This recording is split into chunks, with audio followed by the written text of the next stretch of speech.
Hi, I'm Tim Tuller, canon for music at St. John's Cathedral. I'm here to say just a couple of words about the musical selections for this Sunday, October 22nd.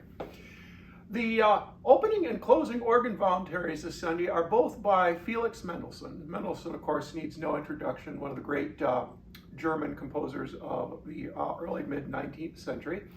And what a lot of people don't realize about Mendelssohn is that he actually was one of the first major composers of his time to really resurrect and investigate the works of J.S. Bach.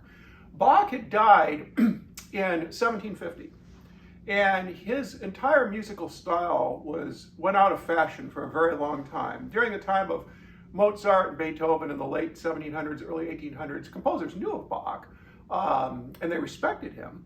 But his musical style was considered very old-fashioned during that time. And it really wasn't until into the 1830s that interest in Bach really started to come back around. And Mendelssohn was to a large degree responsible for that. Mendelssohn not only was a great composer, he was brilliant at many things, really, a polymath in many ways. He was a brilliant pianist, he played other instruments, he spoke many languages fluently. I understand that he was also a very accomplished watercolor painter. He could dance well. Basically, he could do everything well, it seems like.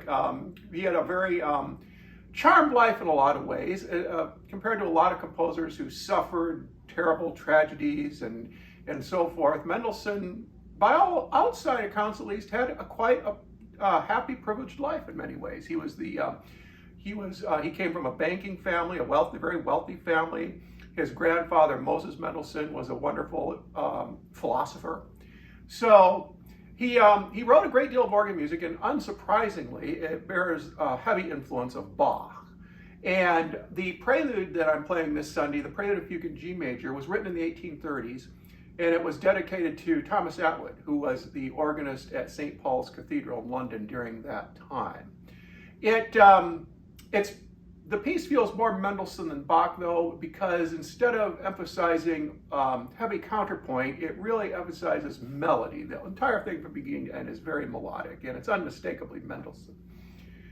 The postlude I'm playing is the final movement of the first organ sonata. Mendelssohn wrote 6 organ sonatas. They're very much a part of the standard organ repertoire. They're played frequently, they're recorded frequently.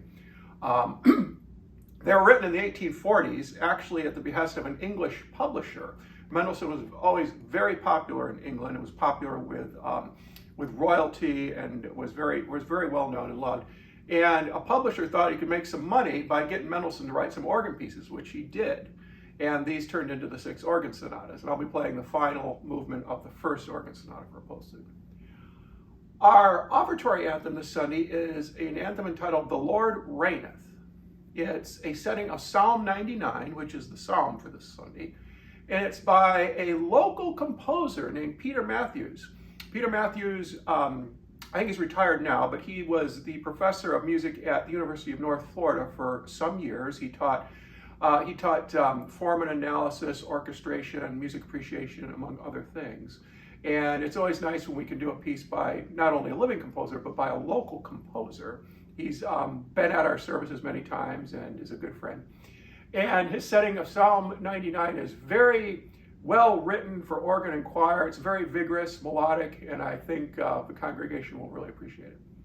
I hope you enjoy the music this Sunday.